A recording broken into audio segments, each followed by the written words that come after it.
भक्तों, श्री रुद्र संहिता तिथि खंड के 14वें अध्याय में आज हम वृज्यांग का जन्म एवं पुत्र प्राप्ति का वर मांगने की कथा को जानेंगे।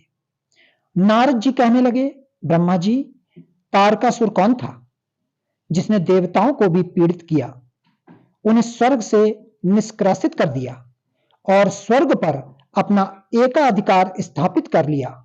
कृपया मुझे इसके विषय में बतलाएं।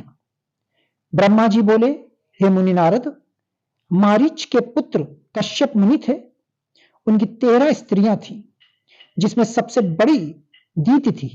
उससे हिरण्याकश्यप तथा हिरण्याक्ष नामक 2 पुत्र हुए। हिरण्याकश्यप तथा हिरण्याक्ष को श्री हरि विष्णु ने वाराह तथा नरसिंह का रूप धारण करके मार दिया था। तब अपने पुत्रों के मर जाने से दुखी होकर दिति ने कश्यप से प्रार्थना की तथा उनकी बहुत सेवा की।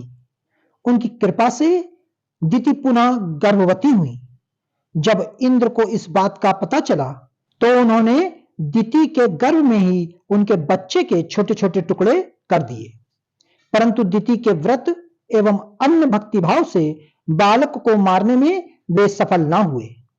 समय पूरा होने पर उनके गर्भ से 49 बालक उत्पन्न हुए। ये सभी भगवान शिव के गण हुए तथा शीघ्र ही स्वर्ग में चले गए।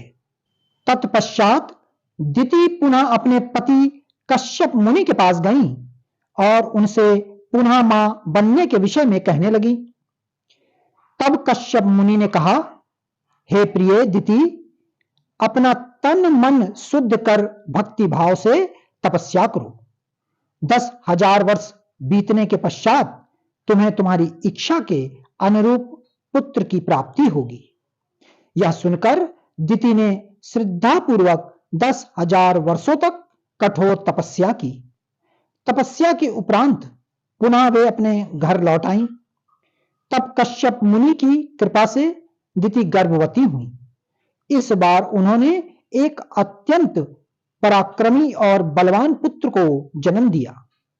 इस पुत्र का नाम वृज्यांग था। वृज्यांग दिति की इच्छा के अनुरूप ही था। दिति इंद्र द्वारा किए गए छल कपट से बहुत दुखी थी और उनसे बदला लेने के लिए अपने पुत्र वृज्यांग को देवताओं से युद्ध करने की आज्ञा दी।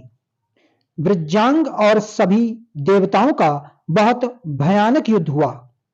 तत्पश्चात वीर और पराक्रमी वृज्यांग ने अपनी माता के आशीर्वाद से सभी देवताओं को परास्त कर दिया और स्वर्ग का राज्य हथिया कर वहां का राजा बन गया।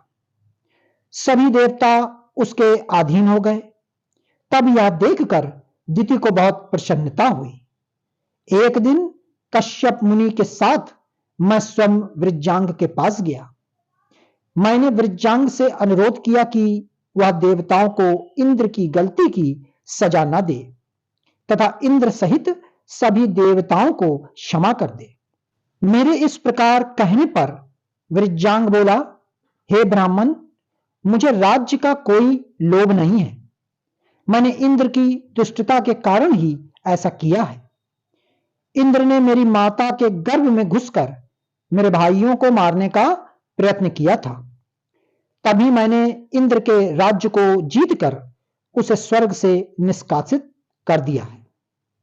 भगवान, मुझे भोग विलास की कोई भी इच्छा नहीं है। इंद्र सहित सभी देवता अपने अपने कर्मों का फल भोग चुके हैं। अब मैं स्वर्ग का राज्य इंद्र को वापस सौंप सकता हूं। मैंने अपनी माता की आज्ञा मानकर यह सब किया है। प्रभु, आप मुझे सार तत्व का उपदेश दें, जिससे मुझे सुख की प्राप्ति हो। वृज्यांग के उद्देश्य को उत्तम जानकर मैंने उसे सात्विक तत्व के बारे में समझाया। फिर मैंने एक सुंदर व गुणी स्त्री उत्पन्न की और उसका विवाह वृज्यांग से करा दिया। वृज्यांग ने अपने सभी बुरे विचारों को त्याग दिया, परंतु उसकी पत्नी के हृदय में बुरे विचार का ही मानव साम्राज्य था। उसकी पत्नी ने उसकी बहुत सेवा की। तब प्रसन्न होकर वृज्यांग ने कहा, हे प्राण प्रिया, तुम क्या चाहती हो, मुझे बताओ, मैं तुम्हारी इच्छाएं अवश्य पूरी करूंगा। यह सुनकर वह परम सुंदरी बोली, पतिदेव, यदि आप मेरी सेवा से प्रसन्न हैं तो कृपया मुझे इस त्रिलोक को जीतने वाला महापराक्रमी और बलवान पुत्र प्रदान करिए, जो ऐसा बलवान हो कि समस्त देवता उससे भयभीत रहे। अपनी पत्नी के ऐसे वचन सुनकर वृज्जांग सोच में डूब गया, क्योंकि वह स्वयं देवताओं से किसी प्रकार का कोई बैर नहीं रखना चाहता था, परंतु उसकी पत्नी देवताओं के साथ शत्रुता बढ़ाना चाहती थी। वृज्जांग सोचने लगा कि यदि सिर्फ अपनी पत्नी की इच्छा को सर्वोपरि मानकर उसे पूरा कर दिया तो सारे संसार सहित देवताओं एवं मुनियों को दुख उठाना पड़ेगा, और यदि पत्नी की इच्छा को पूरा नहीं किया तो मैं नरक का भागी बनूंगा। तब इस धर्म संकट में पड़ने के बाद उसने अपनी पत्नी की अभिलाषा को पूरा किया।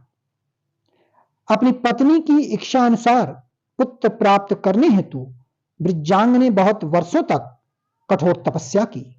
मुझसे वर प्राप्त कर अत्यंत हर्षित होता हुआ वृज्जांग अपनी पत्नी को पुत्र प्रदान करने हेतु अपने लोक में चला गया। भक्तों, आगे की कथा श्री रुद्र संहिता तृतीय खंड अध्याय 15वां अवश्य सुने। ओम नमः शिवाय।